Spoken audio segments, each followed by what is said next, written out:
सभी को नमस्कार।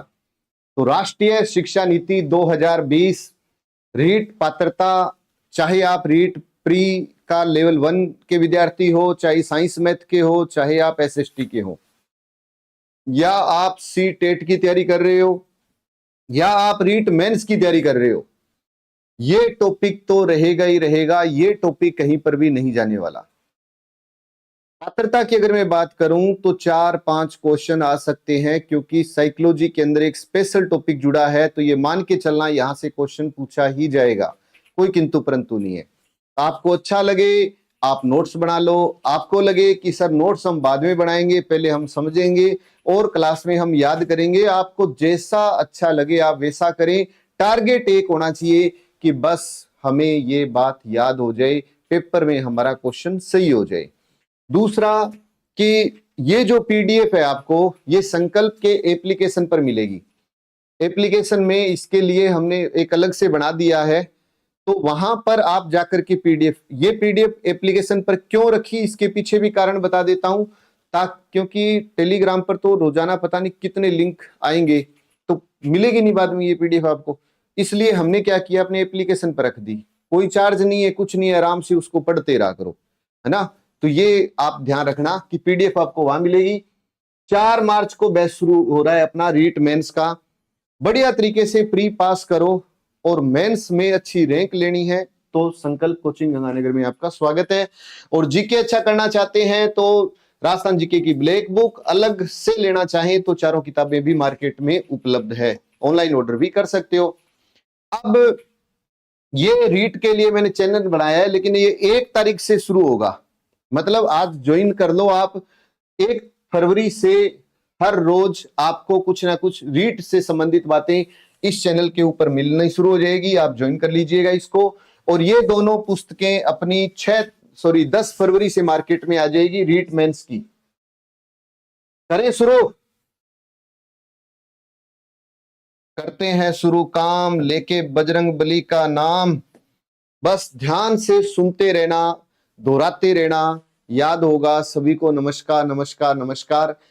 आज शेयर करते रहना, है ना। और शेयर ज्यादा ना कर पाओ तो व्हाट्सएप स्टेटस लगा लेना, आपका शेयर अपने आप ही हो जाएगा ना। करें शुरू, बस बढ़िया तरीके से चलते हैं। दूसरी शिक्षा नीति।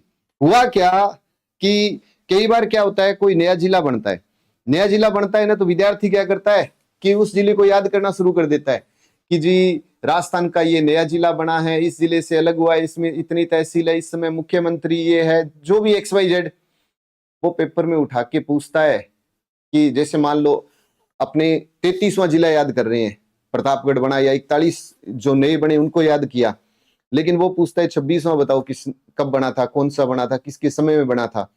तो मैंने क्या किया, 0 से पकड़ा इसको कि क्या पता वहां से क्वेश्चन आए। बहुत बढ़िया है, सब बढ़िया सही आंसर दे रहे।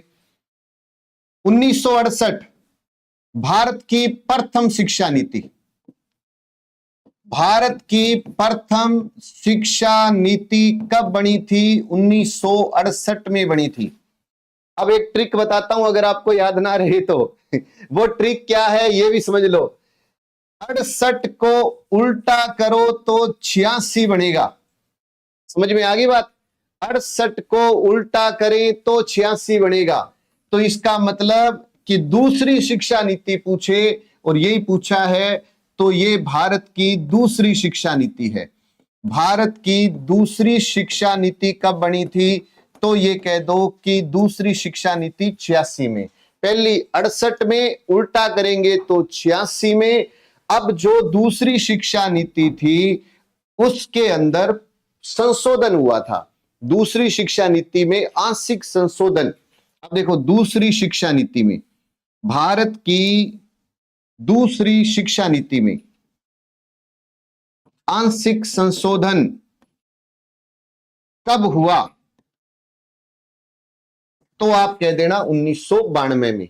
और मेरे ख्याल में ये तो आपको बताने की आवश्यकता ही नहीं है, ये तीसरी शिक्षा नीति, तीसरी शिक्षा नीति। इसको तीसरी कह दूं या नहीं कह दूं एक ही बात है।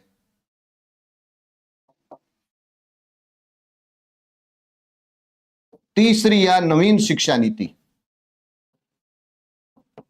तो आप क्या बोलोगे 2020। या वो आपसे ये भी कह सकता है 21वीं सदी की पहली शिक्षा नीति बताओ, 21वीं सदी की पहली शिक्षा नीति। देख लो कितने क्वेश्चन कवर हो गए आपके, 5। भारत की पहली शिक्षा, स्वतंत्र भारत की शिक्षा नीतियां हैं ये।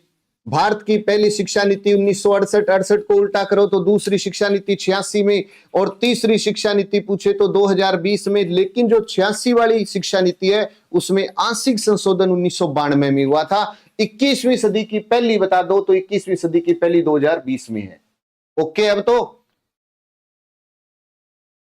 अब इससे भी अच्छा क्वेश्चन, भारत की प्रथम शिक्षा नीति किस प्रधानमंत्री के कार्यकाल में बनी। होता क्या है देखो, मिल जाएगी आपको राजस्थान जीके की ब्लैक बुक, प्रत्येक बुक स्टोर पर है। ये राजस्थान जीके की प्रत्येक बुक स्टोर पर है। आप कह रहे हो ना कुछ मतलब बुक्स हमें मिली नहीं सर, हम बुक स्टोर पर गए थे। उनको बोलो कि भाई ये बुक चाहिए हमें, अपने आप देगा, वो मंगवा के देगा। अब ध्यान से सुनना, हम बोलते हैं कि नई शिक्षा नीति इस प्रधानमंत्री के कार्यकाल में बनी, है ना। अब वो पूछेगा पहली शिक्षा नीति किसके कार्यकाल में बनी, क्वेश्चन आ सकता है। तो याद रख लेना कि जो पहली शिक्षा नीति है, भारत की प्रथम शिक्षा नीति, प्रथम शिक्षा नीति किसके कार्यकाल में बनी, तो 1968, ये 1968 में बनी थी। अभी याद किया ही था, और ये इंदिरा गांधी के समय में बनी थी। दूसरी शिक्षा नीति, दूसरी शिक्षा नीति हमें याद है। अब दूसरी शिक्षा नीति किसके कार्यकाल में बनी, तो आप ये कह दो राजीव गांधी के समय में बनी थी। और 68 को उल्टा करना है तो ये 86 में बनी थी, ये 86 में बनी थी। अब हमने अभी अभी थोड़ी देर पहले ये पढ़ा था कि जी जो दूसरी शिक्षा नीति थी वो उसमें आंशिक संशोधन हुआ। अब समझने वाली बात यह है कि दूसरी शिक्षा नीति बनी किसके कार्यकाल में थी, राजीव गांधी के कार्यकाल में। लेकिन जो दूसरी शिक्षा नीति है, शिक्षा नीति में जो आंशिक संशोधन हुआ वो किसके कार्यकाल में हुआ, तो आंशिक संशोधन अगर आपसे पूछे 1992 में हुआ था। ये पीवी नरसिम्हा राव के कार्यकाल में हुआ था। और तीसरी शिक्षा नीति, नई शिक्षा नीति, 21वीं सदी की पहली शिक्षा नीति, ये नरेंद्र मोदी जी के कार्यकाल में हुई थी। तो ये कह दो कि नवीन या तीसरी या 21वीं सदी की पहली। मेरे ख्याल में अब आपको सारा कुछ याद है। अब आपको ये याद है कि पहली शिक्षा नीति 1968 में बनी, दूसरी 86 में बनी, तीसरी में आंशिक संशोधन 92 में हुआ, और नई शिक्षा नीति 2020 में बनी। जब पहली शिक्षा नीति बनी तो इंदिरा गांधी, दूसरी शिक्षा नीति बनी तो राजीव गांधी, आंशिक संशोधन हुआ तो पीवी नरसिम्हा राव, और नई शिक्षा नीति बनी तो नरेंद्र मोदी। काम कंप्लीट है, यहां तक क्वेश्चन आ गया, गलत नहीं होना चाहिए बस। और पेपर देख के आओ, मिलेगा आपको क्वेश्चन, कोई किंतु परंतु नहीं है। बहुत ही आसान है, लेकिन फिर भी मैंने आपके लिए क्वेश्चन रखा। क्यों? क्योंकि हो सकता है कोई मेरा जैसा भाई हो जिसको अंग्रेजी में बहुत ही आतंक हो, है ना। कोई बड़ी बात नहीं है। तो इसका आंसर सबसे पहले देख रहा हूं कौन बता रहा है। नई शिक्षा नीति यानी एनईपी। एनईपी की फुल फॉर्म क्या है? राष्ट्रीय शिक्षा नीति। ये तो हमने बोल दिया हिंदी में कि राष्ट्रीय शिक्षा नीति 2020। इसकी फुल फॉर्म क्या है? सबसे, अब देखो कई महानुभाव डी भी बता रहा है, कोई डी नहीं, कोई बी भी बता रहा है, सी भी बता रहा है। तो नीतू, मनीष, ममता, युवराज, अंजू, हैप्पी, हाँ बहुत बढ़िया, शानदार, ये होना चाहिए। तो इसकी फुल फॉर्म है national education policy. National education policy 2020 आ सकता है। वही बात है ना कि हम कहीं पर भी रिस्क नहीं लेंगे। ऐसा समझो कि हर एक क्वेश्चन हमारे लिए इंपॉर्टेंट है बस। राष्ट्रीय शिक्षा नीति 2020 का अध्यक्ष कौन है? बहुत अच्छा क्वेश्चन है। राष्ट्रीय शिक्षा नीति 2020 का अध्यक्ष जल्दी जल्दी बताओ। हाँ, नेशनल एजुकेशन पॉलिसी बिल्कुल ओके है। अब बताओ, राष्ट्रीय शिक्षा नीति डॉक्टर दौलत सिंह कोठारी, तो ये प्रथम जो शिक्षा नीति है ना उसके अध्यक्ष हैं। प्रथम शिक्षा नीति के अध्यक्ष। अगर आपसे पूछे कि पहली शिक्षा नीति का अध्यक्ष कौन है तो कोठारी याद रख लो, पहली का कोठारी। और नई शिक्षा नीति, राष्ट्रीय शिक्षा नीति 20 यानी नवीन, और नवीन शिक्षा नीति का जो अध्यक्ष है वो कौन है? डॉक्टर कृष्णा स्वामी कस्तूरी रंगन, ये याद रखना है। और तीसरी या नवीन जो शिक्षा नीति है वो किसके कार्यकाल में बनी? तो ये कह दो कि नरेंद्र मोदी पीएम के कार्यकाल में बनी, ऐसे याद रख लो। अब मैंने आपको पहली का अध्यक्ष बता दिया, तीसरी का बता दिया, दूसरी का अध्यक्ष कौन है? कमेंट करके बताओ। अच्छा क्वेश्चन है। गुरुजी यूपी से, आपको नमस्कार। युवराज जी नमस्कार जी, नमस्कार। चलो उत्तर प्रदेश से कोई आया है आज, है, धन्यवाद सभी का। युवराज, बिल्कुल। अब देखो हुआ क्या था कि 1985 में विश्व बैंक ने घोषणा की थी कि जी भारत है ना वो विश्व में सबसे कम साक्षरता वाले देशों में शामिल होने जा रहा है। ध्यान से सुनना, 1985 में विश्व बैंक ने एक घोषणा की कि भारत है वो विश्व में सबसे कम साक्षरता वाले देश में शामिल होने जा रहा है। तो उस समय प्रधानमंत्री था राजीव गांधी। राजीव गांधी ने क्या किया, तत्काल प्रभाव से एक मीटिंग ली और वहां पर बड़े अधिकारियों को आमंत्रित किया और शिक्षा के समक्ष चुनौतियां एक रखा मसौदा, और कहा कि अगर ये बात हो जाती है तो हमारा भारत विश्व में ये मानो साक्षरता की दृष्टि से बिल्कुल ही पिछड़ जाएगा। तो उस आनंद फानन में जो नीति तैयार की गई थी वो दूसरी थी। वो वैसे किसी की अध्यक्षता में स्पेशल किसी का नाम नहीं आता है ना, वैसे किसी का स्पेशल अध्यक्षता के अंदर नाम नहीं आता। यशपाल नाम जरूर लिखा जाए लेकिन स्पेशल नाम नहीं आता। क्यों नहीं आता, उसके पीछे मेन कारण यही था। तो ये थोड़ा सा आप याद रख लेना, और ये इंपॉर्टेंट है, इसको सीधा याद रख लेना। ये नया जो अभी वर्तमान का है वो अध्यक्ष है।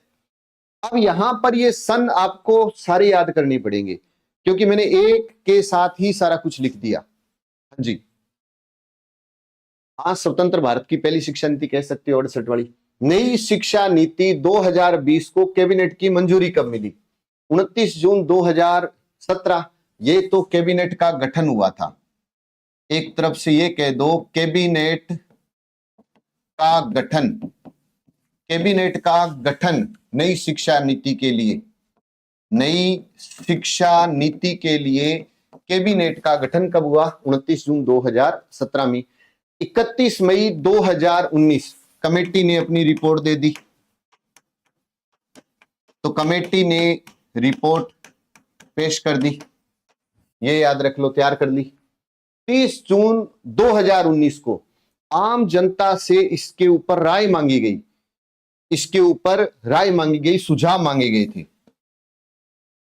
आम जनता से इसके ऊपर सुझाव मांगे गए और नई शिक्षा नीति को कैबिनेट की बाद में मंजूरी कब मिली? तो आप ये कह देना 29 जुलाई 2020। डी आंसर, बिल्कुल बिल्कुल, बहुत बढ़िया। हाँ, 31 मई को। अब यही तो बात है ना, मैंने सारी बातें लिख दी। 29 जून 2017 को कैबिनेट का गठन हुआ, 31 मई को कैबिनेट ने रिपोर्ट दे दी, मई में रिपोर्ट दी, जून में सुझाव मांगे, जुलाई के अंदर काम पक्का, है ना। पहले देखो जून में तो गठन हुआ, जून 29 जून 2017, फिर 19 फिर उसके बाद में क्या था, 31 मई 2019 के अंदर क्या हुआ, रिपोर्ट तैयार हो गई और 30 जून 2019 को सुझाव मांगा और उसके बाद में 29 जुलाई 2020 को कैबिनेट की मिल गई मंजूरी। अब ये जो है ना, पेपर में ये क्वेश्चन तो पक्का ही है, इसमें कोई किंतु परंतु नहीं है। जो विद्यार्थी लाइव देख रहा है उस सबको पता है बिल्कुल कि ये क्वेश्चन पक्का है, इसमें कोई किंतु परंतु नहीं है। जितने भाई बंधु देख रहे हैं एक बार वीडियो को ग्रुप में शेयर जरूर कर देना। भी देखो 10+2 था पहले, शिक्षा का नया पैटर्न अब क्या आ गया, तो नया पैटर्न कौन सा है कमेंट करके बताओ फटाफट से। ए आंसर, बी आंसर, या सी आंसर, या डी आंसर। बहुत बढ़िया ममता, गुरप्रीत, राधे, मनीष, बहुत ही बढ़िया, शानदार। इसका आंसर है ये वाला, ये पैटर्न है। पहले है 5, फिर है 3, फिर है 3 और फिर है 4। 5 और 3 8 और 3 11 और 4 15। जो 5 वर्ष शुरुआत वाले है ना वो फाउंडेशन के हैं। कहते हैं ना कि नींव मजबूत कर दो इसकी, तो फाउंडेशन स्टेज रहेगी इसके अंदर। इसके अंदर फाउंडेशन स्टेज है।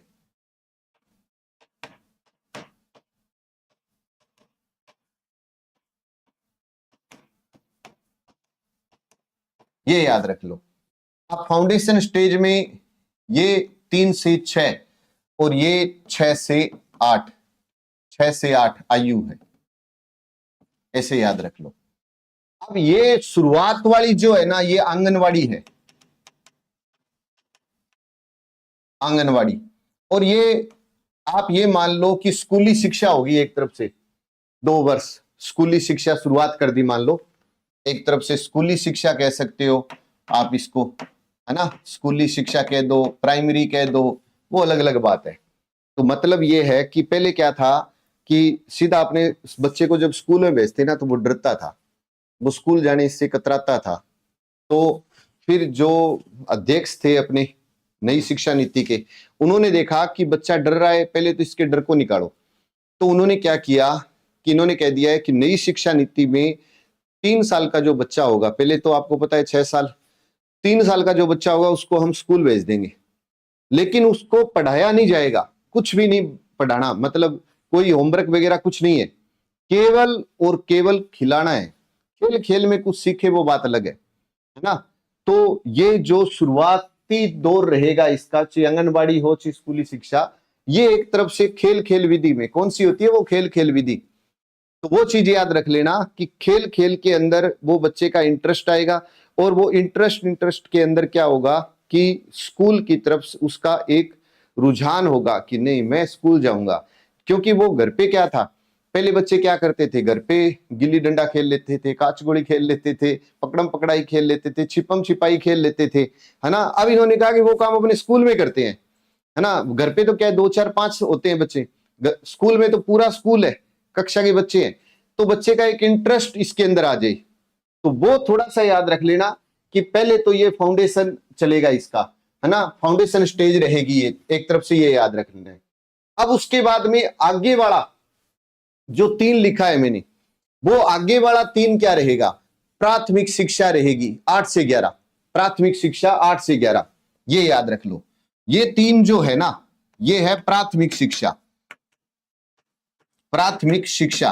अब यहां पर आपसे क्वेश्चन पूछा जाएगा, आपसे ये क्वेश्चन पूछा जाएगा कि जी प्राथमिक शिक्षा जो है, प्राथमिक शिक्षा कक्षा पूछे तो 3 से 5,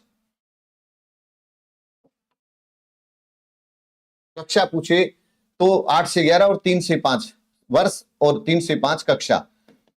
अब पेपर में क्वेश्चन आएगा कि ये बताओ प्राथमिक शिक्षा में किस भाषा का प्रयोग किया जाएगा। आजकल जो ट्रेंडिंग में है ना क्वेश्चन वो यही है। अब वो कहता है कि प्राथमिक शिक्षा के अंदर, यानी ये शुरुआत वाला जो दौर रहेगा या प्राथमिक शिक्षा रहेगी, वो किस भाषा में उसको शिक्षा दी जाएगी। तो याद रख लेना मातृभाषा में, मातृभाषा में शिक्षा दी जाएगी इसके अंदर। इसने ये कहा है कि मातृभाषा या जो वहां की स्थानीय भाषा है या वहां की जो क्षेत्रीय भाषा है उसके अंदर उसको शिक्षा दी जाएगी। थोड़ा सा ये याद रख लेना है। मतलब ये हो गया कि पहले 3 साल, मतलब 3 से अगर मैं कह दूं कि 3 से 6 तो वो आंगनबाड़ी के अंदर है, फिर 2 साल वो स्कूल आ गया या जो भी मान लो, तो इसका मतलब खेल विधि से ही सारा काम चल रहा है, होमवर्क तो है ही नहीं एक तरफ से देखा जाए तो। फिर उसके बाद में आगे 3 से 5 मान लो काम शुरू हुआ, लेकिन वहां पर भाषा कौन सी भाषा का उपयोग होगा, तो आप ये कह देना कि सर वहां पर मातृभाषा में विद्यार्थी को सिखाया जाएगा। आगे मैं आपसे ये क्वेश्चन भी करूंगा, थोड़ा सा ये भी याद रख लेना। 3 से 5 हो गया, अब 6 से 8 और 11 से 14 वर्ष, ये कौन सी स्टेज है? एक तो होगी प्राथमिक, ये फाउंडेशन होगी, एक प्राथमिक होगी, और एक है मध्य स्तर। अब है मध्य स्तर। अब मध्य स्तर में 11 से 14 हो गया, 11 से 14 और कक्षा लिख दो 6 से 8, 6 से 8 कक्षा, ये याद रख लो। इसकी एक खास बात ये है, आप स्पेशल इसको ध्यान में रखना, इसके अंदर यहां से एक काम शुरू कर देंगे, ये मध्य स्तर से, मध्य स्तर से काम शुरू करेंगे, रोजगार पर शिक्षा देनी शुरू कर देंगे, है ना। आजकल जो चलता है ना वो वाला सिस्टम, रोजगार पर शिक्षा शुरू कर देंगे यहां से, ये रोजगार पर शिक्षा। जरूरी नहीं है कि सबको सरकारी नौकरी मिले, कोई जरूरी नहीं है। रोजगार मतलब उसको कोई भी टेक्निकल, जैसे मान लो किसी को ब्यूटी पार्लर में इंटरेस्ट है, उसको ब्यूटी पार्लर का कोर्स, है ना, उस तरीके की शिक्षा देनी शुरू कर दी, है ना, आईटी की, कोई भी टेक्निकल, ताकि वो क्या है कि सेल्फ डिपेंडेंट बन जाए एक तरफ से। तो जरूरी नहीं होता कि हर बच्चा मान लो स्कूल में जाए या हर बच्चा जॉब लगे, नहीं, ऐसा कुछ नहीं होगा। तो उसको उस तरीके से डेवलप करना शुरू कर देंगे ये। और ये कक्षा कौन सी होगी? 6 से 8, क्योंकि पेपर में तो यहीं से पूछना है आपसे, बाकी तो अपने बात करेंगे, लेकिन वास्तविक रूप से यहीं से होगा। अब मैं वापिस कहूं तो भाई फाउंडेशन है, शुरुआत के 3 से लेकर के, अगर आप देखते हो 3 से लेकर के तो कहां तक फाउंडेशन है? 8 तक फाउंडेशन है, और 8 से 11 यानी 3 से 5, तो वो आपका प्राथमिक स्तर आ गया, और उसके बाद में माध्यमिक स्तर आ गया, मध्य स्तर आ गया, और वो स्तर आ गया 11 से 14 का।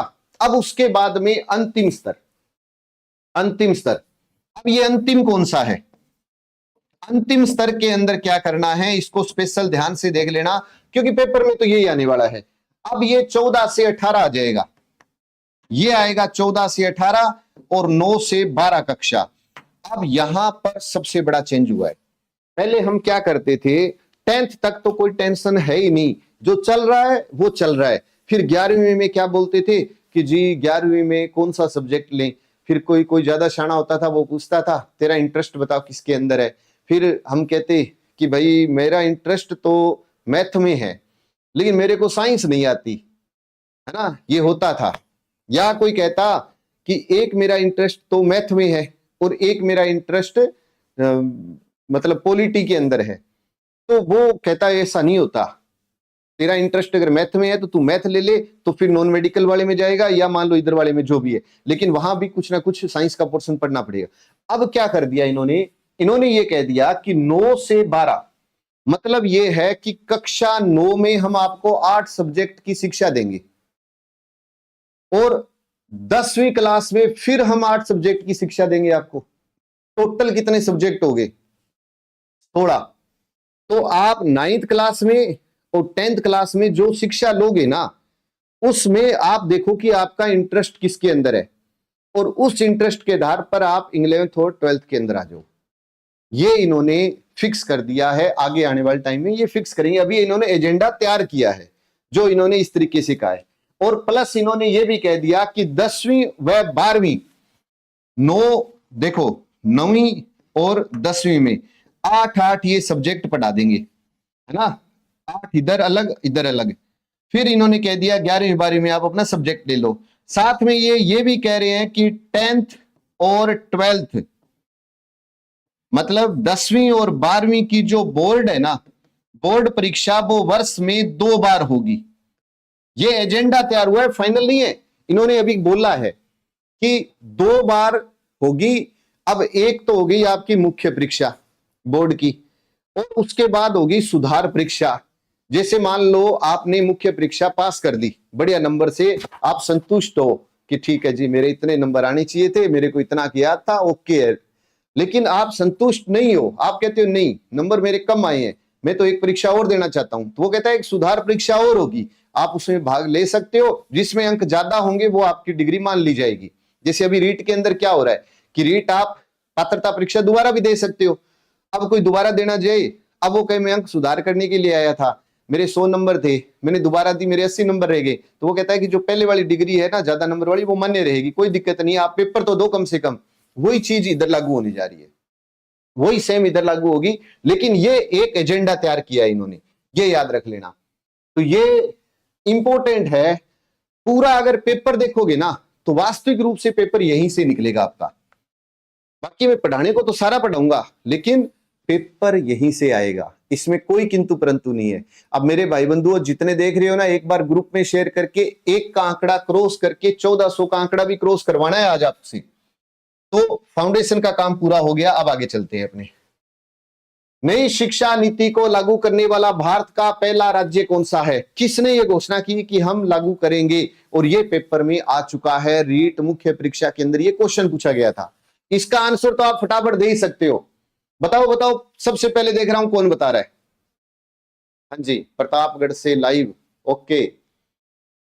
सबसे पहले इसका आंसर कौन दे रहा है? कर दिया सर शेयर, धन्यवाद। शिवा शर्मा ने सबसे पहले आंसर दिया है। बहुत बढ़िया। SD जावेद, संध्या, हरदीप, अजय, JMD, बहुत बढ़िया। तो पहला राज्य कौन सा है? बस एक ही पर्सन है जिसको याद करना है आपको, कर्नाटक।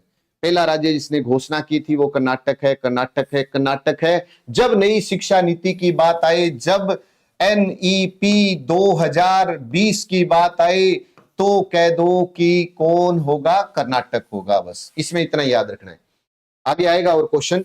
ये वो विद्यार्थी है जिन्होंने तृतीय श्रेणी अध्यापक भर्ती परीक्षा में संकल्प से सिलेक्शन लिए थे। अगर आप चाहते हैं कि सर हम भी, हमारी फोटो ऐसे ही अंदर आए, तो मोस्ट वेलकम रहेगा 4 मार्च को जो बैच शुरू हो रहा है उसमें। और ये जरूर आप ज्वाइन कर लेना भी, टेलीग्राम चैनल, व्हाट्सएप चैनल। अब बताओ, नई शिक्षा नीति के अनुसार देश की कुल जीडीपी में का कितना प्रतिशत हिस्सा शिक्षा पर निवेश करना है? बहुत अच्छा क्वेश्चन है, इंपॉर्टेंट क्वेश्चन है। बस अब तो 200 ही कम रह गए, एक बार शेयर करोगे हो जाएगा पूरा। इंपॉर्टेंट क्वेश्चन है, तो ये बता दीजिए। GDP, ग्रोथ डोमेस्टिक प्रोडक्ट, सकल घरेलू उत्पाद, इसका मतलब होता है सकल घरेलू उत्पाद।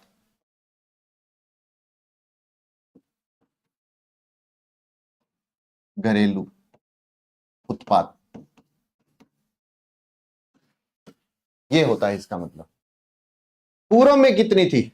अब तो ये तो हो गया वर्तमान में। नई शिक्षा नीति यानी 2020 में कितना रखा गया है लक्ष्य? बहुत बढ़िया, बी आंसर सर 6% है, बहुत ही बढ़िया। तो इसका सही आंसर 6% है। और अगर कोई पूछे कि पूर्व में कितना था, पूर्व में GDP, तो आप ये कह दो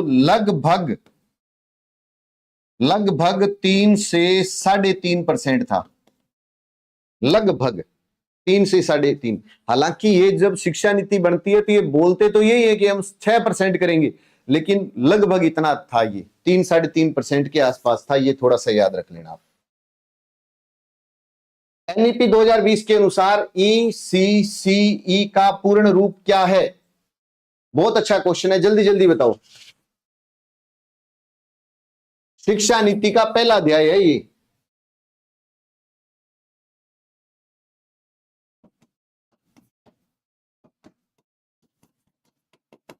पहला अध्याय,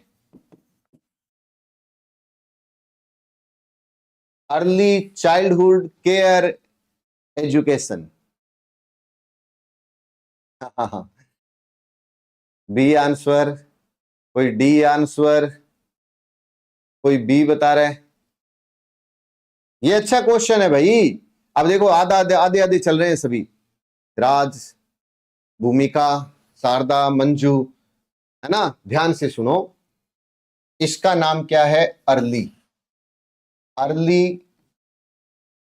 चाइल्डहुड केयर एजुकेशन, प्रारंभिक बाल्यावस्था देखभाल शिक्षा, ये इसका मतलब है।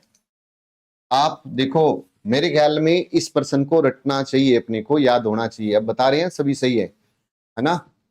अर्ली,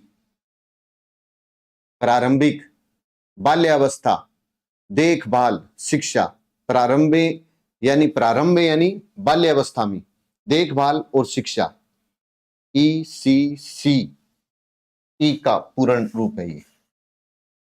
अब बताओ, कितने आयु वर्ग के बच्चों को शिक्षा के अधिकार कानून 2009 के अंदर रखा गया था?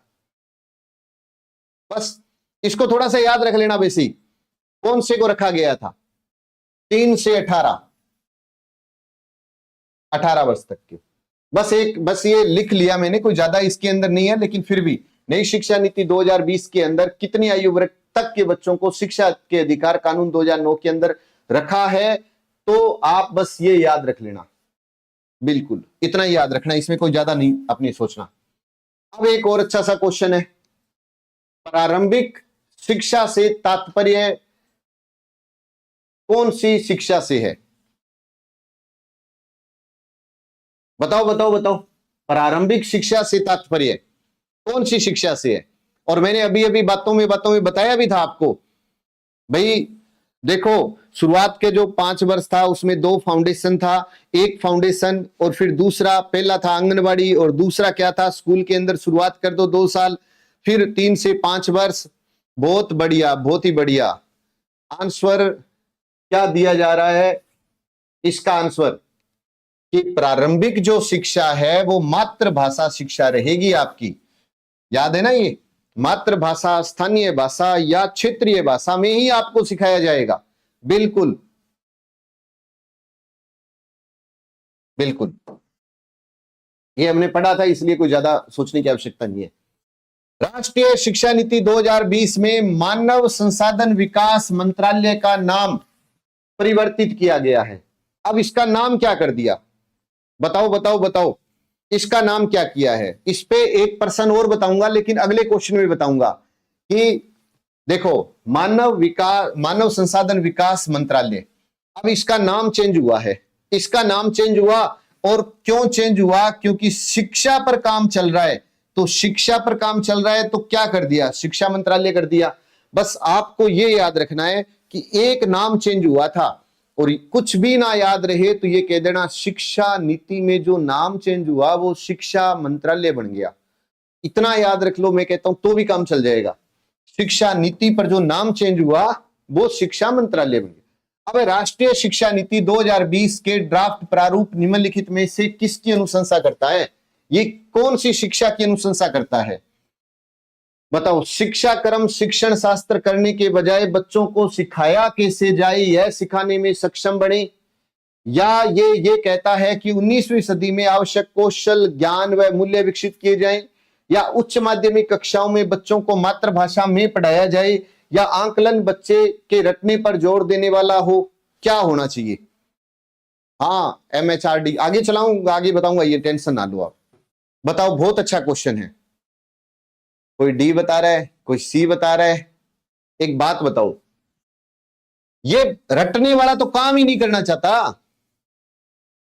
अपने शिक्षण विधियों की क्लास लगाई थी तब मैंने कहा था ना, रट्टा विधि है ना, सुग्गा विधि, तोता विधि, ये कारगर नहीं है इतनी। हाँ, और उच्च माध्यमिक, यारे प्रारंभ में था ये तो मातृभाषा, याद करो। तभी तो मैंने कहा था ना, छोटे छोटे हिंट है, आपको रटना नहीं है, आपको समझना है। आप थोड़ा सा दिमाग लगाओ कि हाँ ये भी नहीं है, ये भी नहीं है।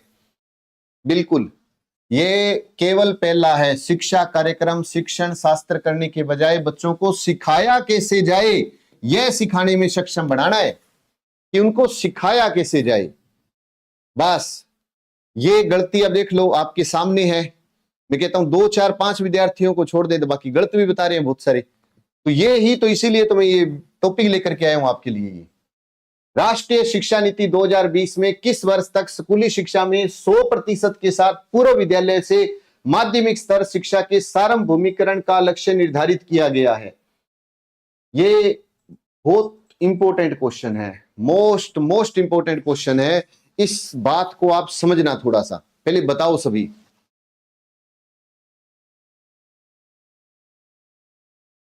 इसका आंसर दीजिएगा। ए आंसर बता रहा है, कोई बी भी बता रहा है।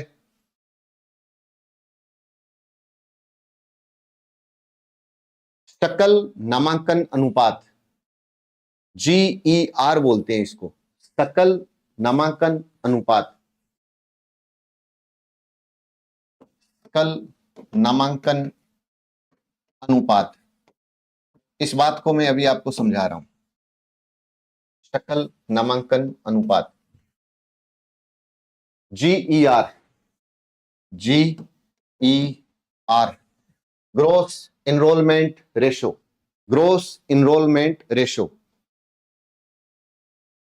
बिल्कुल, इसके अंदर आप इसको ऐसे समझ लेना, आप छोटी सी भाषा में आपको बताऊं कि जैसे मान लो पहली कक्षा से, फर्स्ट कक्षा से, उदाहरण दे रहा हूं आपको, फर्स्ट कक्षा में 10 लाख विद्यार्थियों ने भाग लिया, पेपर दिया, या 10 लाख विद्यार्थी थे, तो इसका मतलब ये है कि 12th जब वो करे तो ये एक भी स्टूडेंट कम नहीं होना चाहिए।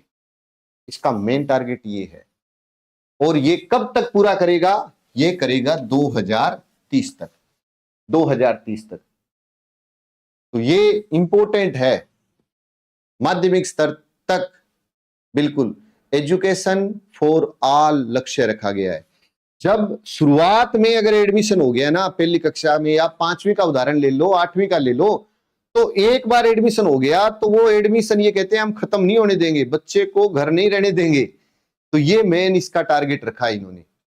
बिल्कुल, बहुत बढ़िया है, ये क्वेश्चन अच्छा है, इसको समझ में आ गया होगा आपको कि इसका मतलब यही है। बस अब बताओ, नई शिक्षा नीति कितने वर्षों के बाद? अब मैंने इसको बड़ा एक शानदार तरीका बताया आपको। चलो मेरा सही है, हाँ जी। अब एक अच्छा सा क्वेश्चन बताता हूं आपको। आप ये बता दो मेरे को कि पहली शिक्षा नीति कब आई थी? तो आप कहोगे सर अभी तो याद किया था कि पहली जो शिक्षा नीति आई थी वो 1968 में आई थी। तो फिर दूसरी कब आई थी? तो सर आपने ही तो याद करवाया था कि 68 को उल्टा कर दो तो दूसरी आ गई 86 में। 68 और 86 में कितने वर्षों का अंतर है? 18 वर्षों का अंतर है। अब मैं ये क्यों लिख रहा हूं? इसलिए लिख रहा हूं क्योंकि नए में अंतर कितना है पूरे राजस्थान को पता है आज। क्यों? क्योंकि तो आ गया, बहुत बढ़िया। सब विद्यार्थी शानदार तरीके से अगर शेयर करेंगे तो आंकड़ा बहुत ऊपर जाने वाला है। बस आपका सहयोग मिलते रहने चाहिए, मैं अपनी तरफ से 100% देने की कोशिश करूंगा। अब क्या है कि नए वाला तो पूरे राजस्थान को पता है, सब बता रहे हैं कि सर 34 है, लेकिन ये भी तो याद रखना चाहिए ना अपने को। अब तो मेरे ख्याल में आप नहीं भूलोगे कि भैया वो था 18, 18 दूनी 36 नहीं 34 है। लेकिन आप इस चक्कर में ना पड़े, आप ये समझ लो, इसको भी यहां पर अपने से समझ लेते हैं कि जो दूसरी शिक्षा नीति थी, अब दूसरी शिक्षा नीति कब आई? 1986। और जो तीसरी कह दूं या नई कह दूं, ये कब आई? तो आप कहोगे ये आई 2020। अब इसमें अंतर कितना है? तो कह दो 34 वर्ष।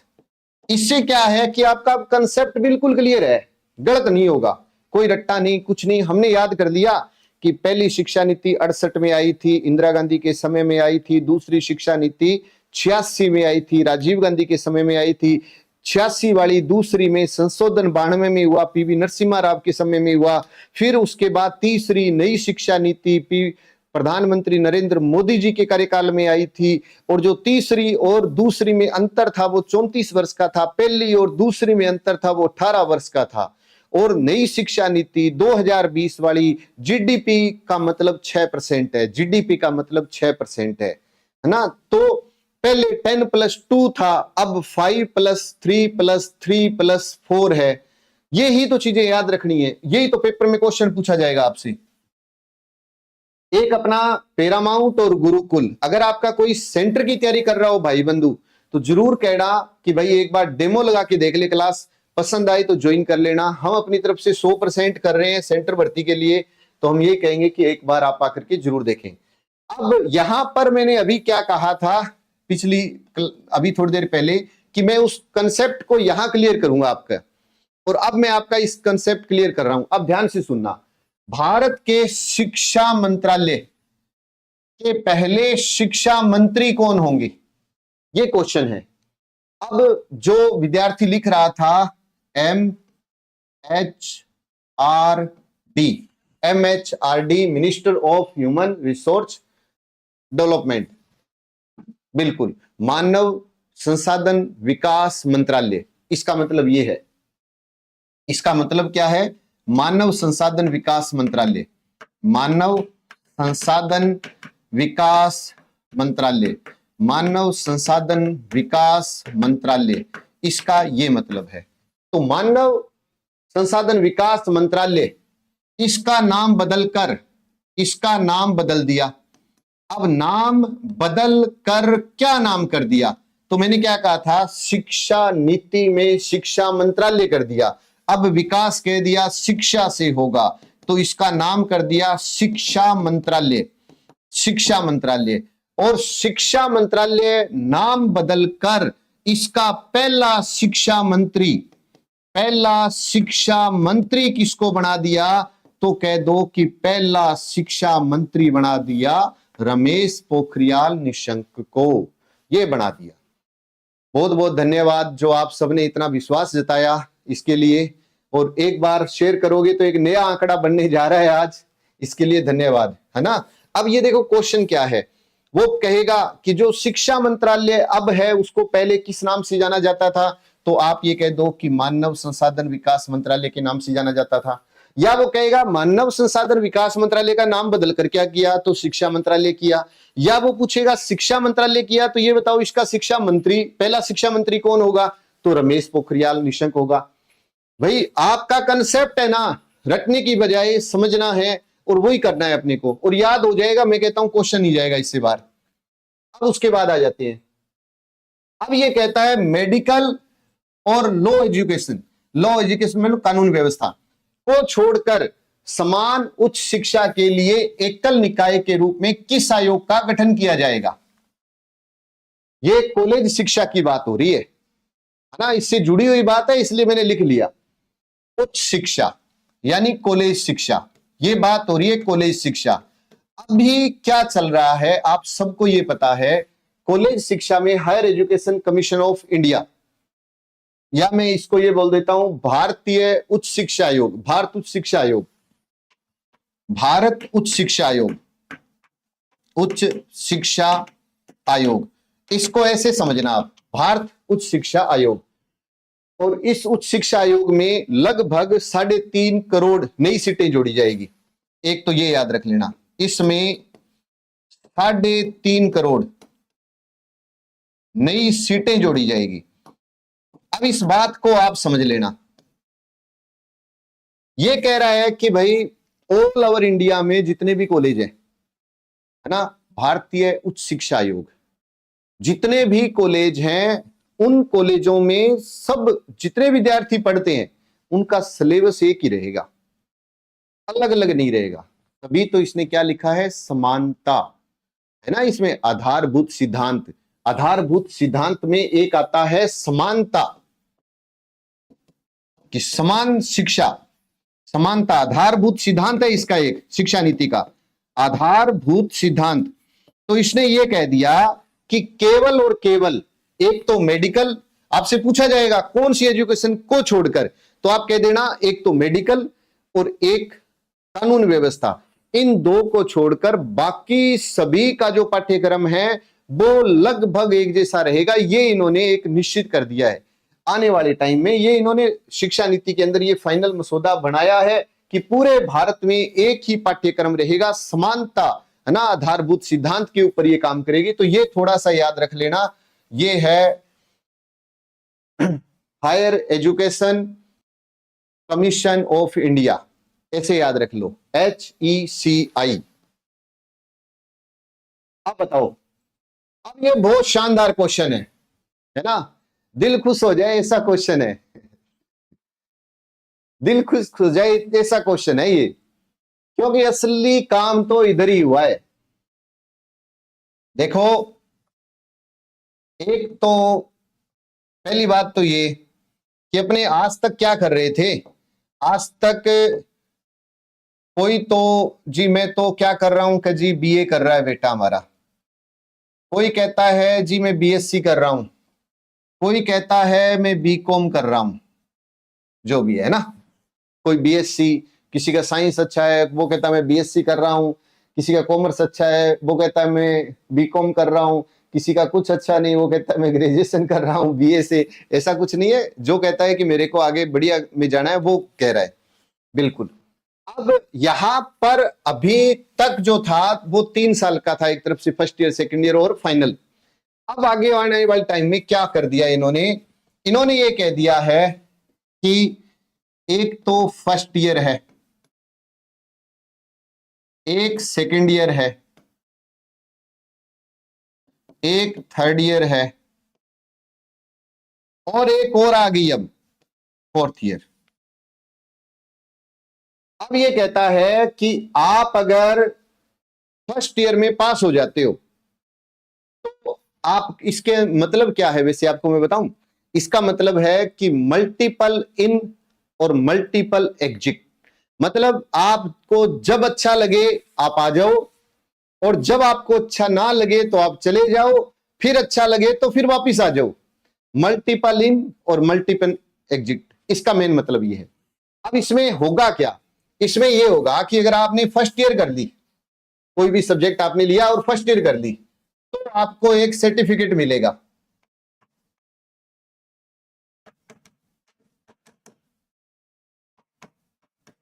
एक सर्टिफिकेट मिल गया, एक साल किया आपने, लो जी आपका ये एक सर्टिफिकेट तैयार हो गया। आप कहते हो चलो एक हो गया एक और ले लेते हैं, तो फिर आपने सेकेंड ईयर भी कर ली, अब आपको एडवांस डिप्लोमा मिल गया। एडवांस डिप्लोमा मिल गया आपका। फर्स्ट ईयर हुआ तो सर्टिफिकेट मिला, सेकेंड ईयर हुआ तो एडवांस डिप्लोमा मिल गया, फिर आपने थर्ड ईयर कर ली तो आपको बैचलर डिग्री मिल गई एक तरफ से। अब इसको समझना आप थोड़ा सा, बैचलर डिग्री, बैचलर डिग्री मिल गई। आप फर्स्ट ईयर करके, फिर सेकेंड ईयर करके, और फिर बैचलर डिग्री करके अब आप बाहर निकल गए।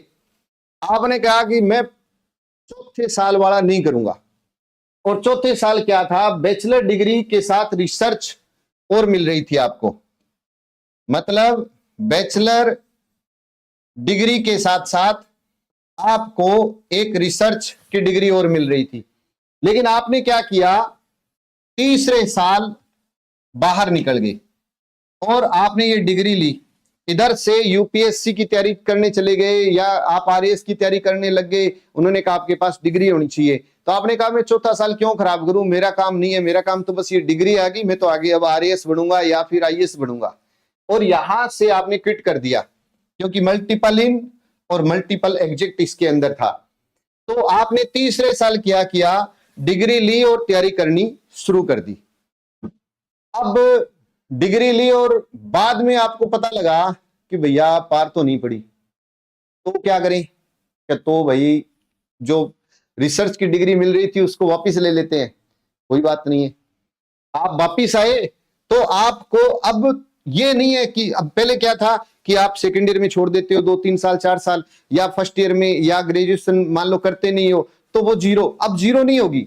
वो कहता है कोई दिक्कत नहीं है, तू यहां से थर्ड ईयर की डिग्री कर, उसके बाद तेरी किस्मत को आजमा, किस्मत साथ ना दे तो तू वापिस आ जा, तेरे लिए तैयार बैठी है चौथे साल, तू एक साल और लगा, और तू फिर क्या करेगा कि फिर उसके बाद में बैचलर डिग्री के साथ तेरे को रिसर्च मिला और तेरे 4 साल कंप्लीट हो गए, फायदा हुआ। जैसे मान लो कोई विद्यार्थी था, अब वो सेकेंड ईयर के अंदर क्या हुआ कि फर्स्ट ईयर सेकेंड ईयर बढ़िया तरीके से चल रहा था, और उसके घर में कोई घटना घटित हो गई और उसके पास पैसा नहीं था, मान लो अब पैसा नहीं था, अब वो क्या करे, उसने ये छोड़ दिया। अब छोड़ने के बाद में क्या हुआ कि वो 2 साल 3 साल कोई काम में लग गया, उसके पास पैसा आया, उसने सोचा डिग्री तो कर लेते हैं पूरी, वो वापिस आया तो ये साल दोबारा नहीं करने पड़े, उसने ये एडवांस डिप्लोमा का सर्टिफिकेट उसको मिला हुआ था, वो थर्ड ईयर से शुरू करके यहां से काम हुआ।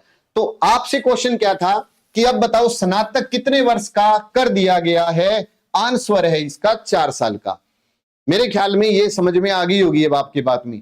बिल्कुल कोशिश करेंगे तो याद रहेगा। हाँ जी, बिल्कुल मल्टीपल इन और मल्टीपल आउट मतलब एग्जिट, बस ये स्पेशल बात याद रख लेना इसके अंदर। अब इसके बाद में राष्ट्रीय शिक्षा नीति स्नातकोत्तर को कितने वर्ष में ये कहानी करेगा? ये अच्छा क्वेश्चन है। देखो ग्राम विकास अधिकारी का भी क्या बताएं आपको, है ना, मेरे को अगर एग्जैक्ट होता तो मैं बता देता आपको, लेकिन जितने मेरे भाई बंधु देख रहे हैं वो एक बार वीडियो को लाइक जरूर कर देना, अपने ग्रुप में शेयर जरूर करके आओ। जितने लाइव देख रहे हैं एक तो ये बताओ चैनल को सब्सक्राइब कर लिया गया सबने? और एक काम और करो, है ना, इसके ऊपर मैं कंसेप्ट बताऊंगा, पहले मेरे एक काम कर दो आप। लगभग 2,500-3 हजार के बीच विद्यार्थी लाइव चल रहे हैं, मेरे को यह बता दो कि कौन सा विद्यार्थी किस जिले से यहां पर अब देख रहा है। एक बार सिर्फ 1 मिनट का काम ये कर दो कि कौन सा विद्यार्थी किस जिले से मेरे साथ अब जुड़ा हुआ है।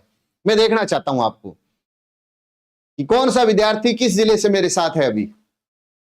जल्दी जल्दी बताइएगा, थोड़ा बड़ा कर दीजिए इसको कमेंट को। हाँ जी, अलवर से कमेंट रुक गया, आपने सही करो उसको।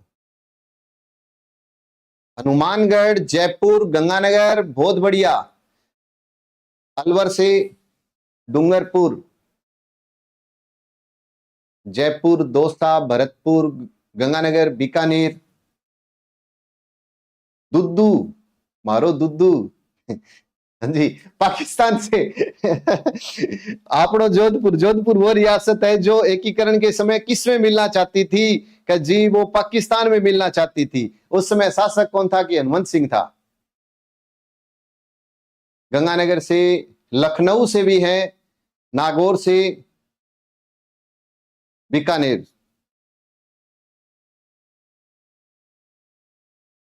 शानदार भाई, शानदार।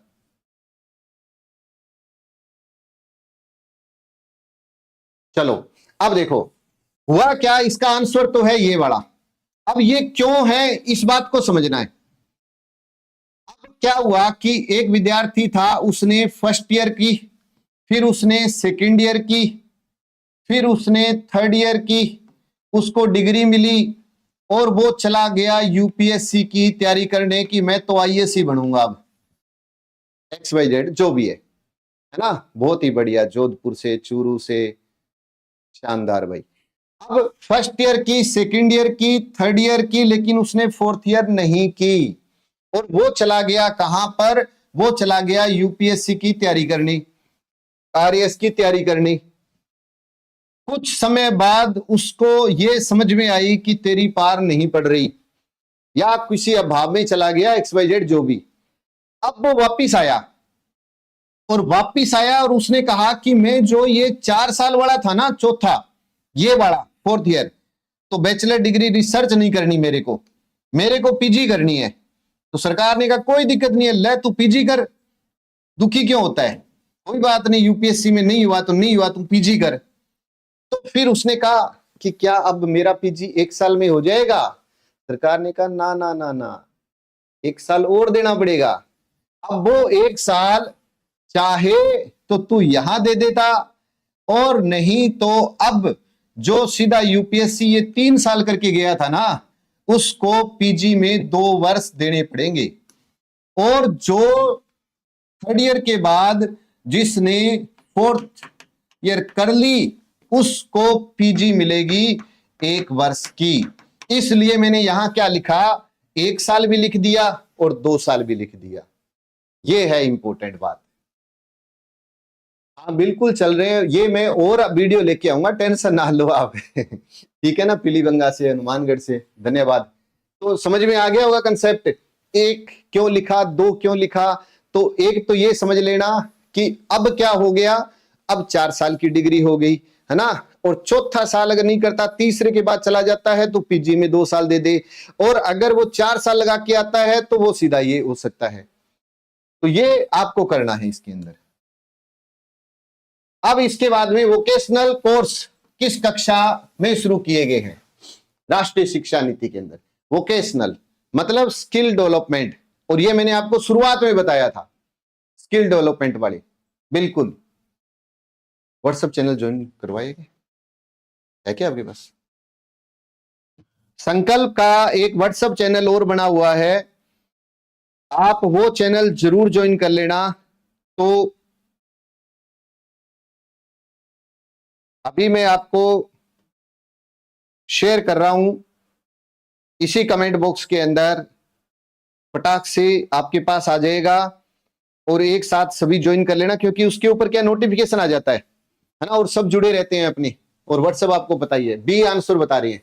तो ये बताओ कि इसके अंदर आप है ना कंसेप्ट को मत भूलना कि शुरुआत में क्या था, एक फाउंडेशन मतलब नींव रखी गई थी, है ना, जो 3 साल वो आंगनवाड़ी में और फिर 2 साल मतलब स्कूली शिक्षा या जो भी है कर रहा था, फिर प्रारंभिक था, प्राथमिक था, वो 3 से 5 वाला था, तो वो थोड़ा सा याद रखना है।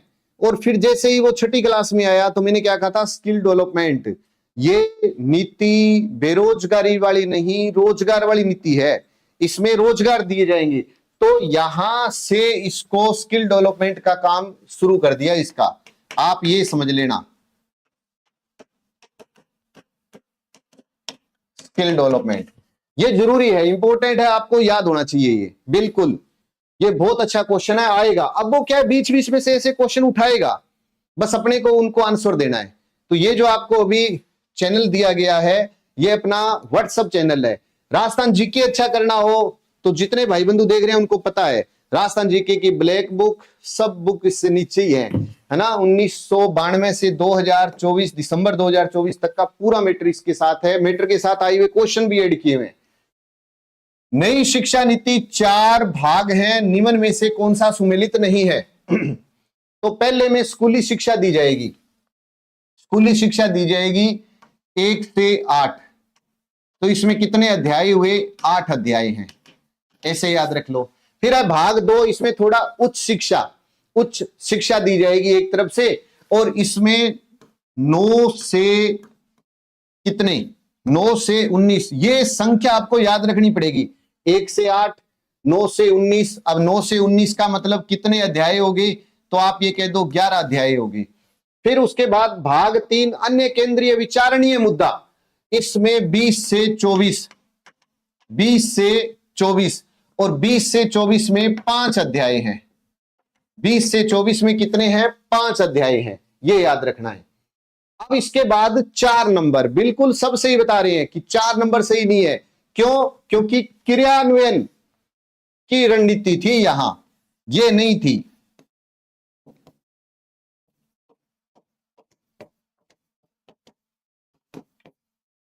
ये याद रखना है। अब इसमें है क्या, इसके अंदर है 25 से 27, 25, 26, 27, 25 से 27 मतलब 3 अध्याय। अब एक बात बताओ, टोटल कितने हो गए? 8 और 11 19, और एक 20 और 4 24, और 3 27, तो कुल कितने अध्याय हो गए? तो कह दो 27 अध्याय हो गए। इंपोर्टेंट तो है, बाकी तो आप पर है, आपको लगे तो है, लेकिन फुल इंपोर्टेंट है, ऐसा नहीं कह सकते कि ये इंपोर्टेंट नहीं है। जितने भाई बंधु देख रहे हैं फटाफट से आगे वाले क्वेश्चन का आंसर दीजिएगा। लीजिए, निम्न में से किस आयोग का गठन 1948-49 में किया गया? ये यहां मैं लिख देता हूं, प्रथम शिक्षा राष्ट्रीय शिक्षा नीति।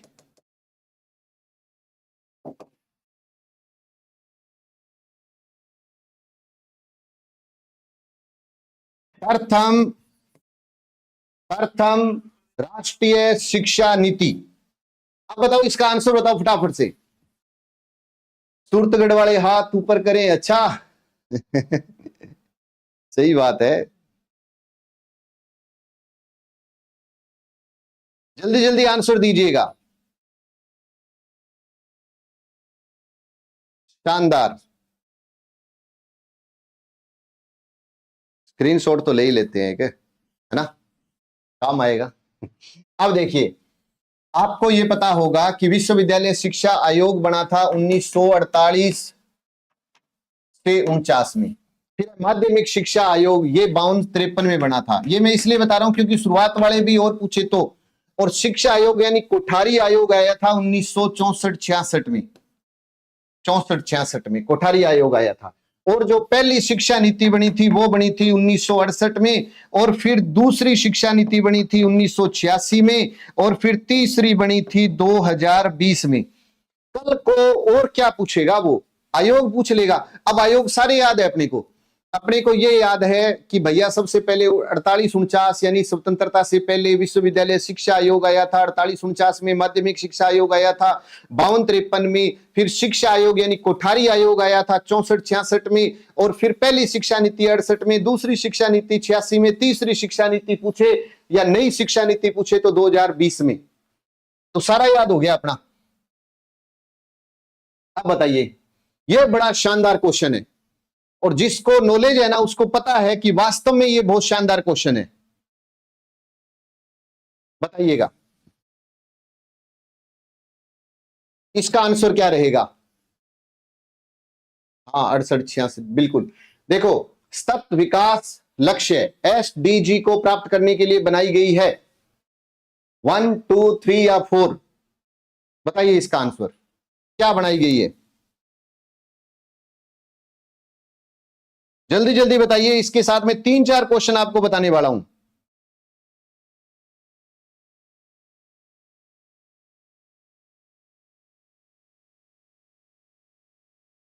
जल्दी जल्दी से सबसे पहले देख रहा हूं इसका आंसर कौन बताएगा।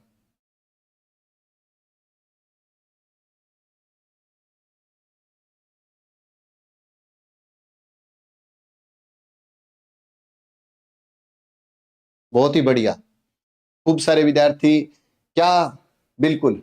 देखो अगर SDG की बात करते हैं, SDG पहले तो ये याद रख लेना, सतत विकास लक्ष्यों में कुल उद्देश्य शामिल है 17। SDG यानी सतत विकास लक्ष्य SDG में कुल उद्देश्य कितने शामिल हैं? कुल उद्देश्य शामिल हैं 17। क्योंकि आप कहीं SDG रट्टा मार के जाओ, वो कहता है ये बताओ SDG में कुल उद्देश्य कितने हैं, तो ये हैं 17। पहली बात तो ये।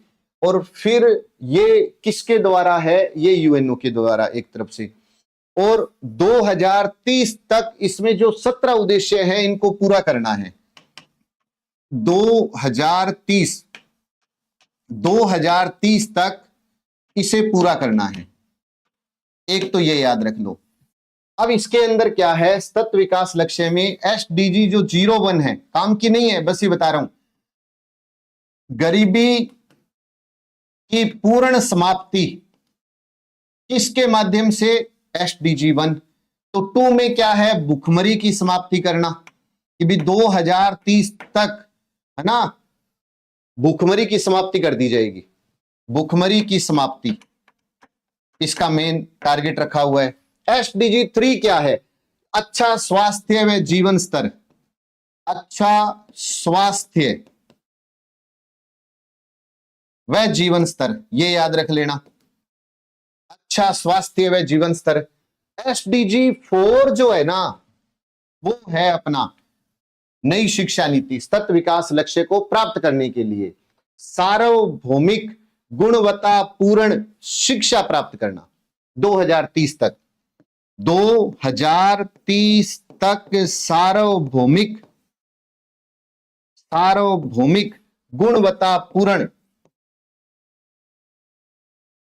शिक्षा प्राप्त करना, ये जरूर याद रख लेना। 2004 ये 2030 तक।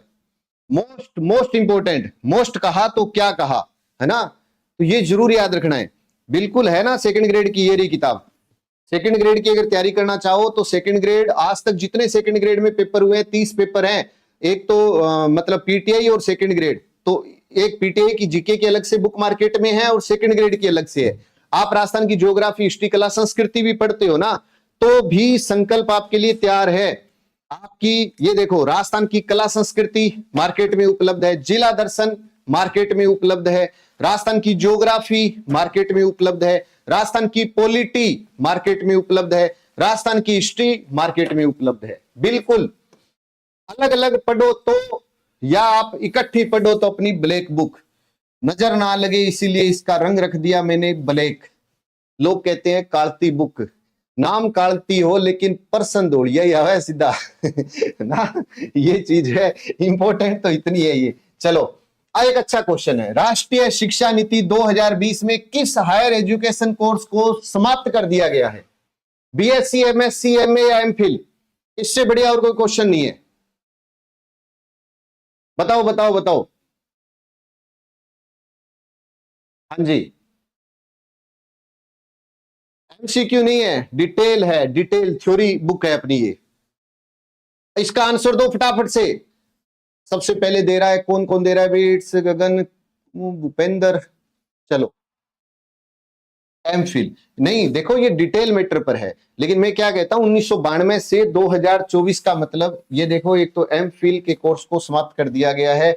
आने वाले टाइम में आपसे पूछा जा सकता है, क्यों? क्योंकि अब आपको पता है फर्स्ट ईयर है, सेकेंड ईयर है, थर्ड ईयर है, फोर्थ ईयर है, उसके बाद 4 साल तक रेगुलर कोई है, तो आपका क्या होगा? 4 साल तक अगर कोई रेगुलर है तो आप ये मान लो कि सीधा पीजी 1 साल में आपका पूरा हो गया, और तीसरे साल करके कोई निकल लिया और बाद में पीजी करने आए तो उसको 2 साल देने पड़ेंगे। और जो बीएड है ना, बीएड आगे 4 साल की हो जाएगी। आने वाले टाइम में बीएड 4 साल की ये कर रहे हैं, इस पे पक्का काम हो रहा है, ये थोड़ा सा आप याद रख लेना। और एमफिल खत्म कर दी इन्होंने। राष्ट्रीय शिक्षा नीति 2020 के 5 स्तंभ, और इसमें से कौन सा नहीं है? 1 2 3 4 5 6, इनमें से कौन सा नहीं है? ये बताओ, असली बात तो ये है। आएगी बिल्कुल, हर रोज 8:30 बजे आना है रीट के लिए, ऐसी क्लास आएगी। एक साइकोलॉजी की क्लास और लेके आऊंगा, एक टीचिंग मेथड की क्लास लेके आऊंगा, और एक एसएसटी शिक्षण विधियां वगैरह इनके ऊपर क्लासें आएगी। बस आप तो इंतजार किया करो। और वो देखो, आपको कुछ नहीं करना, आपको चैनल को सब्सक्राइब करना, आपके पास नोटिफिकेशन आ जाएगा। देखो 1 number, 2 number, 3 number, 4 number, 5 number या 6 नंबर, इसमें से कौन सा नहीं है? ये बताओ, फटाफट से बताओ। सबसे पहले कौन बता रहा है? मैं देख रहा हूं इसका आंसर, जल्दी जल्दी से बताइएगा। तो देखिए ये है, सब तक पहुंच एक्सेस है, एक्सेस है, सब तक पहुंच यानी एक्सेस है, भागीदारी इक्विटी है, गुणवत्ता क्वालिटी है, गुणवत्ता यानी क्वालिटी है, और एक बोलते हैं ना कि अफोर्डेबल है, क्या? बिल्कुल है, अफोर्डेबिलिटी है, जवाबदेही अकाउंटेबिलिटी है, अकाउंटेबिलिटी है, एक्सेस है, इक्विलिटी है, क्वालिटी है, अफोर्डेबिलिटी है, और अकाउंटेबिलिटी भी है, लेकिन छठा नहीं है है ना? ये पक्का क्वेश्चन है, आने वाले टाइम का मोस्ट इंपोर्टेंट क्वेश्चन है ये, यहां से क्वेश्चन आपसे पूछा जा सकता है। आप बताइए, बहुत अच्छा क्वेश्चन है। राष्ट्रीय शिक्षा नीति में पीटीआर का पूरा नाम क्या है? पीटीआर, पीटीआर का पूरा नाम क्या है? आपको इसे पूरा नाम तो दे ही नहीं रखा है, इसमें तो हिंदी में दे रखा है ना? बताओ बताओ बताओ जल्दी से, पीटीआर का पूरा नाम क्या है? देख रहा हूं इसका आंसर कौन देता है। पीटीआर, पीटीआर का नाम क्या है? छात्र छात्रा अनुपात, छात्र शिक्षा अनुपात, छात्र शिक्षक अनुपात, या शिक्षक छात्र अनुपात? जल्दी से बताओ। कोई बी बता रहा है? अरे भाई, छात्र शिक्षा और छात्र शिक्षक में फर्क होता है। सही है, छात्र शिक्षक अनुपात। वैसे इसको बोलते हैं पीपल टीचर रेशो। हाँ जी सर जी, साइड हो जाओ अच्छा, साइड ही है सर जी तो भाई। अब यहां पर इस चीज को और अच्छी तरीके से समझ लेंगे। पीटीआर मतलब छात्र शिक्षक अनुपात, छात्र शिक्षक अनुपात, पीपुल्स टीचर रेशो। अब देखो, राष्ट्रीय शिक्षा नीति में वंचित बच्चों को की अधिकता वाले क्षेत्रों में स्कूलों में छात्र शिक्षक अनुपात से, ये शब्द जरूर याद रख लेना, कम रखा गया है। आंसर दीजिएगा। और मुझे पक्का विश्वास है आंसर इसका गलत आने वाला है। ये पक्का विश्वास है, कच्चा नहीं है, पक्का है। जल्दी जल्दी बताइए इसका आंसर। कोई ए बता रहा है, कोई बी बता रहा है, कोई सी बता रहा है, कोई डी बता रहा है, लेकिन लगभग बी बता रहे हैं। तो मैंने कहा था ना कि मेरे को पूर्णतः ये पक्का विश्वास है कि इसका आंसर आप गलत दोगे, क्योंकि आंसर तो ये है। आप कहोगे कि नहीं सर आप गलत बता रहे हो, ये तो अच्छा कोई बात नहीं, मैं गलत बता रहा हूं। अब आपको बताऊं कि ध्यान से समझो इसमें क्या लिखा हुआ है। वंचित बच्चों की अधिकता वाले क्षेत्रों में, है ना, वंचित, इसमें लिखा हुआ क्या है, यहां वंचित लिखा हुआ है।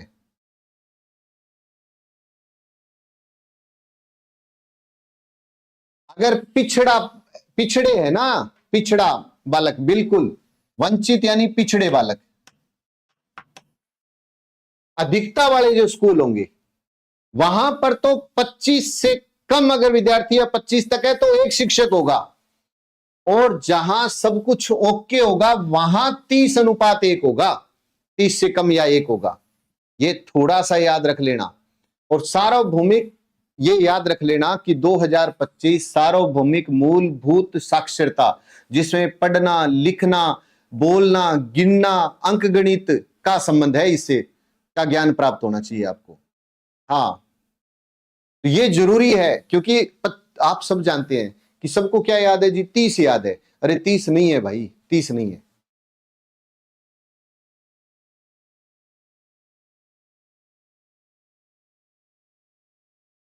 हाँ जी चलें आगे। आर्थिक रूप से पिछड़े बालक कह सकते हो, आर्थिक रूप लिख देता हूं, लो आर्थिक रूप से पिछड़े बालक, अब तो याद रह जाएगा। और सीधा पूछे तो 30:1 है, फिर 30:1 बोल देना, फिर गलत नहीं होगा। बस हिंदी की क्लास लेकर आ रहे हैं, दोबारा से टेंशन ना लो। अभी एक क्वेश्चन हो रहा है आपके लिए। जैसे ही रीट प्री पास हो जाए, कोई समझौता नहीं है, संकल्प कोचिंग गंगानगर में रीट मुख्य परीक्षा की तैयारी करनी है, बस एक दिमाग में रख लेना। और जो विद्यार्थी अच्छी बुक्स को तैयार करना चाहें तो ये अपनी बुक्स जो है मार्केट में 10 फरवरी को आ जाएगी। दोनों लेवल की बुक तैयार की हुई है ना, 190 नंबर वाली, 140 नंबर वाली। ये जीके का पोर्शन पूरा है इसके अंदर, इसको स्कैन मार लेना भाई। और ये अपने सिलेक्शन है ही। और है क्या क्वेश्चन?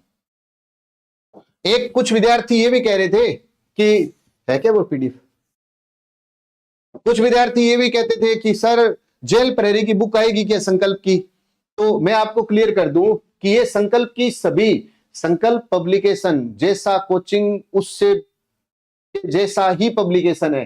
राजस्थान जीके की ब्लैक बुक, सेकंड ग्रेड की बुक, राजस्थान ज्योग्राफी हिस्ट्री कला संस्कृति पॉलिटी जिला दर्शन की बुक मार्केट में उपलब्ध है, पीटीआई की बुक उपलब्ध है, agriculture supervisor, current magazine monthly आ रही है बहादुर सर की, चतुर्थ श्रेणी वाहन चालक, जेल प्रहरी और फर्स्ट ग्रेड, और 41 जिले 7 संभाग के ऊपर ही उपलब्ध है। कुछ विद्यार्थी कह रहे थे कि सर आपकी ये जो ब्लैक बुक है ये कौन सी है, थ्योरी या ऑब्जेक्टिव? मैं आपको क्लियर कर देता हूं कि ये थ्योरी पर है, लेकिन जहां पर ये लिखा होता है ना 41 जिले 7 संभाग 2025, इस 1992 से 2024, तो है क्या, जैसे मान लो मेरे को, वैसे तो इस बुक को तैयार करने में लग गए 15 साल, क्योंकि शुरुआत से लिखता ही आ रहा था, फिर एक बुक का इसको रूप मिला।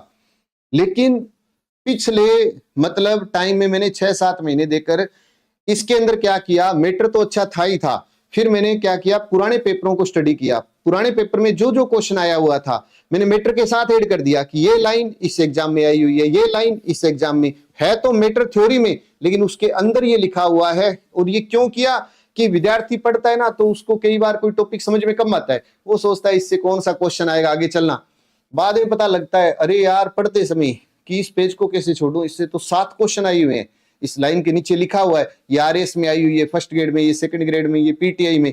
तो इस इंटरेस्ट को बनाए रखने के लिए ये ब्लैक बुक तैयार की है ना, तो इसका कोई तोड़ नहीं है। आप तैयार कर लो ढंग से तो हर एक भर्ती में सिलेक्शन करवाएगी। आज अगर कोई चैनल पर पहली बार आया है तो एक तो काम करना है कि अगर कोई व्हाट्सएप ग्रुप मेरा अभी ज्वाइन नहीं कर सका, है ना, अभी भी नहीं कर सका, तो आप एक काम कर लेना, मेरे को मैसेज छोड़ देना इसी के अंदर ही, है ना, हेलो हाय जो भी, आप अपने जिले का ही नाम लिख देना, इतना काम तो कर दोगे, आप अपने जिले का नाम लिख देना, मैं आपको अपने व्हाट्सएप ग्रुप के अंदर जोड़ दूंगा। तो उसमें क्या होगा कि एक ग्रुप में हम एक साथ जुड़कर रहेंगे, जो भी कोई नया वीडियो होगा मैं आपको तुरंत प्रभाव से बता दूंगा। लेकिन मैं तो ये कहता हूं कि जो रीट की तैयारी कर रहा है ना, खास करके 1 फरवरी कल है और एग्जाम तक वो संकल्प कोचिंग गंगानगर के अगर यूट्यूब से भी जुड़ा रह गया ना तो भी उसका सिलेक्शन हो जाएगा, उसको हम इतना मैटर याद करवा देंगे। ये ऑनलाइन कोर्सेज भी अपने संकल्प एप्लीकेशन पर उपलब्ध है। एक रीट की हमारी टेस्ट सीरीज भी चल रही है, रीट की टेस्ट सीरीज भी चल रही है और कोई चार्ज नहीं है, आप ऑनलाइन वो टेस्ट दे सकते हो।